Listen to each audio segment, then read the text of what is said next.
The Lorax by Dr. Seuss.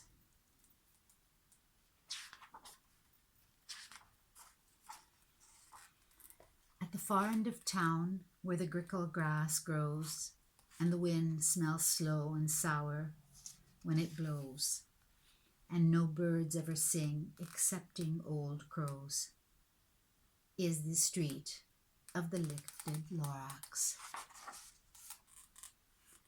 And deep in the grickle grass, some people say, if you look deep enough, you can still see today where the Lorax once stood, just as long as it could, before somebody lifted the Lorax away. What was the Lorax? And why was it there? And why was it lifted and taken somewhere far from the end of town where the grickle grass grows? The old Onceler still lives here. Ask him, he knows. You won't see the Onceler. Don't knock at his door. He stays in his lurkum on top of his store. He lurks in his lurkum, cold under the roof, where he makes his own clothes out of muffered moof. And on special dank midnights in August he peeks out of the shutters, and sometimes he speaks and tells how the Lorax was lifted away. He'll tell you perhaps if you're willing to pay.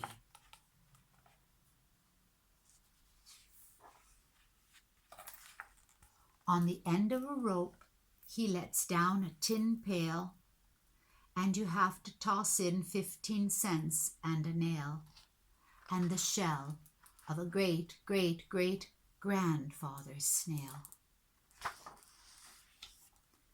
Then he pulls up the pail. He makes a most careful count to see if you've paid him the proper amount. Then he hides what you paid him away in his snub, his secret strange hole in his grovelous glove. Then he grunts, I will call you by whisper-ma-phone, for the secrets I tell are for your ears alone. Slop! Down slops the whisper-ma-phone to your ear. And the old Onceler whispers are not very clear, since they have to come down through the snurgly hose, and he sounds as if he had smallish bees up his nose. Now I'll tell you, he says, with his teeth sounding gray, how the Lorax got lifted and taken away. It all started way back, such a long, long time back.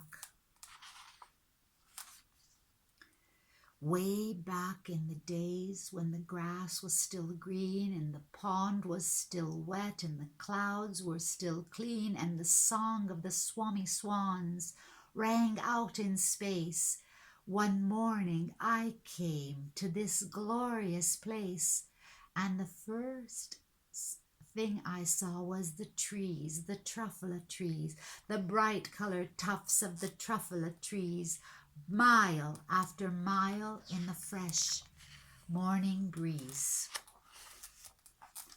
And under the trees I saw brown barbaloots frisking about in their barbaloot suits as they played in the shade and ate truffula fruits.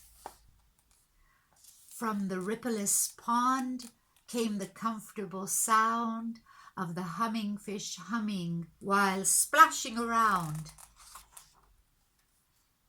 But those trees, those Truffula Trees, all my life I'd been searching for trees such as these. The touch of their tufts was much softer than silk, and they had the sweet smell of fresh butterfly milk. I felt a great leaping in my heart. I knew what I'd do. I unloaded my cart. In no time at all, I had built a small shop. Then I chopped down a truffula tree with one chop.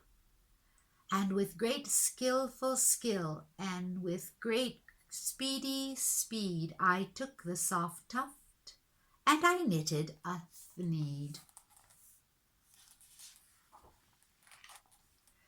The instant I'd finished, I heard a gazump. I looked. I saw something pop out of the stump of the tree I chopped down. It was a sort of man. Describe him? That's hard. I don't know if I can.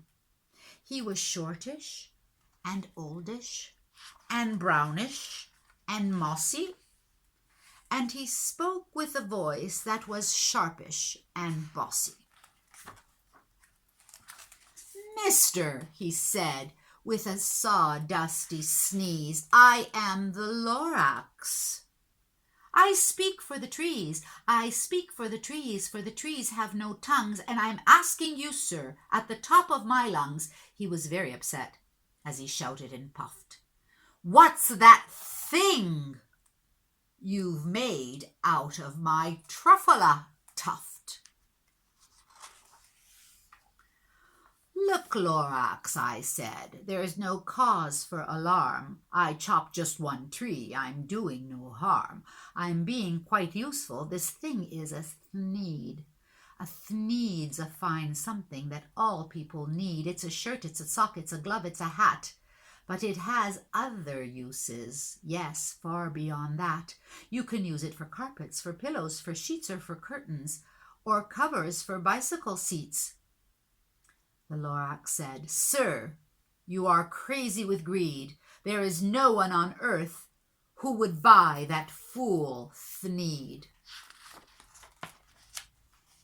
But the very next minute I proved he was wrong, for just at that minute a chap came along, and he thought that the thneed I had knitted was great.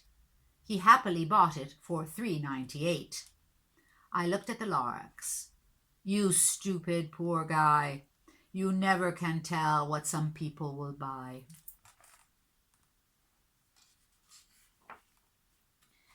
"I repeat," cried the Lorax, "I speak for the trees." "I'm busy," I told him. "Shut up, if you please."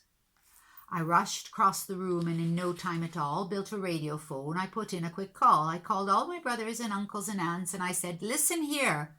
Here's a wonderful chance for the whole Onceler family to get mighty rich. Get over here fast. Take the road to North Nitch. Turn left at Weehawken, sharp right at South Stitch."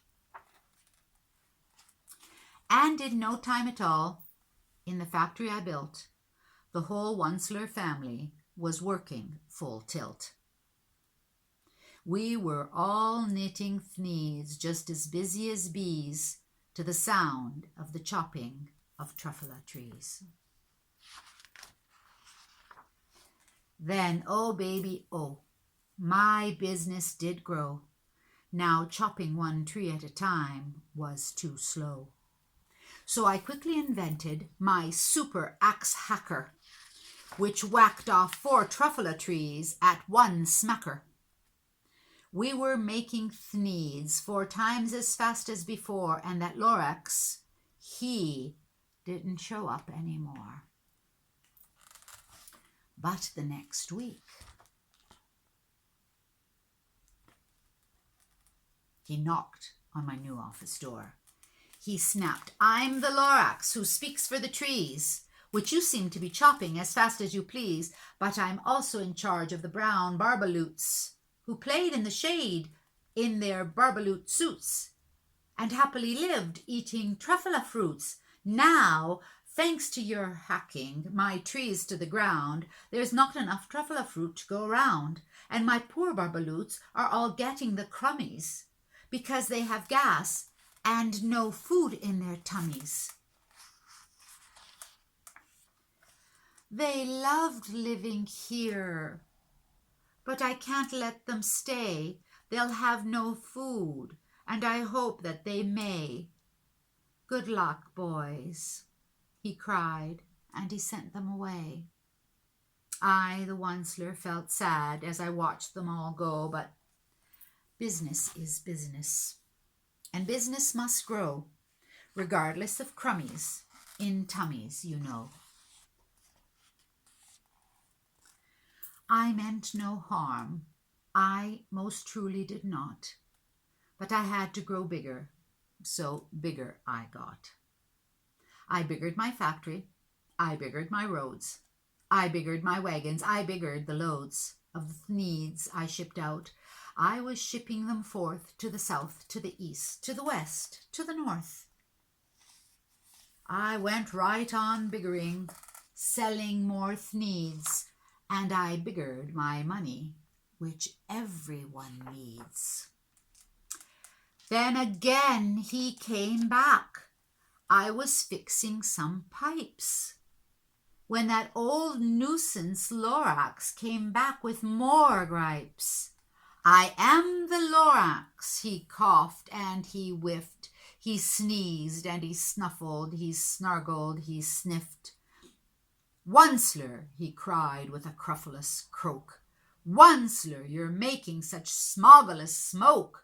My poor swami swans, why, they can't sing a note. No one can sing who has smog in his throat.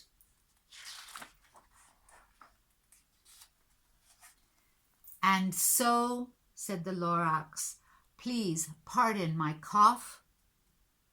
They cannot live here. I'm sending them off. Where will they go? I don't hopefully know. They may have to fly for a month or a year to escape from the smog you've smogged up around here. What's more, snapped the Lorax, his dander was up, let me say a few words about gluppity-glup. Your machinery chugs on day and night without stop, making gluppity-glup, also schloppity-schlop. And what do you do with this leftover goo? I'll show you, you dirty old Onceler man, you.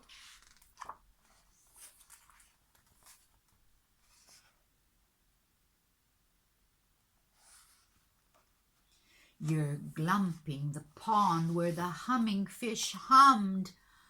No more can they hum, for their gills are all gummed. So I'm sending them off. Oh, their future is dreary. They'll walk on their fins and get woefully weary in search of some water that isn't so smeary. And then I got mad. I got terribly mad. I yelled at the Lorax, now listen here, Dad. All you do is yap, yap, and say bad, bad, bad, bad. Well, I have my rights, sir, and I'm telling you, I intend to go on doing just what I do. And for your information, you Lorax, I'm figuring on biggering and biggering and biggering, turning more Truffula trees into needs, which everyone needs. And at that moment, we heard a loud whack. From outside in the fields came a sickening smack of an axe on a tree.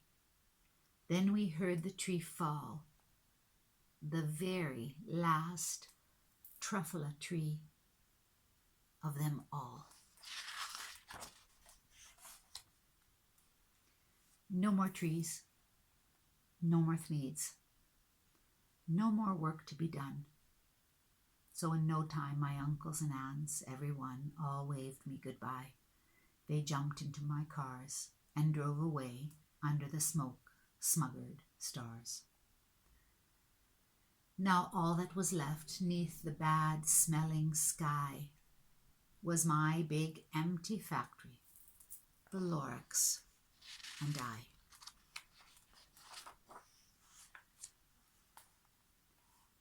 The Lorax said nothing, just gave me a glance, just gave me a very sad, sad backward glance, as he lifted himself by the seat of his pants. And I'll never forget the grim look on his face when he hoisted himself and took leave of this place through a hole in the smog without leaving a trace.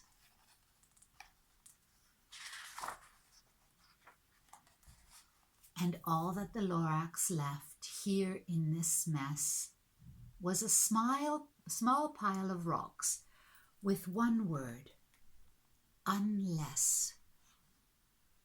Whatever that meant, well, I just couldn't guess. That was long, long ago. But each day since that day, I've sat here and worried away. Through the years, while my buildings have fallen apart, I've worried about it with all of my heart.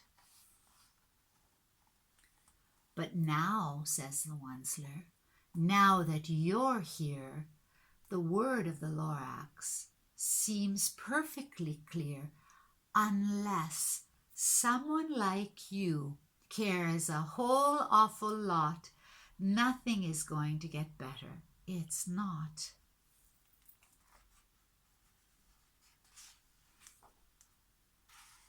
So, catch, calls the Onceler. He lets something fall. It's a truffula seed. It's the last one of all. You're in charge of the last of the truffula seeds, and truffula trees are what everyone needs. Plant a new truffula, treat it with care, get it clean water, feed it fresh air, grow a forest, protect it from axes that hack. Then the Lorax and all his friends may come back. The Lorax.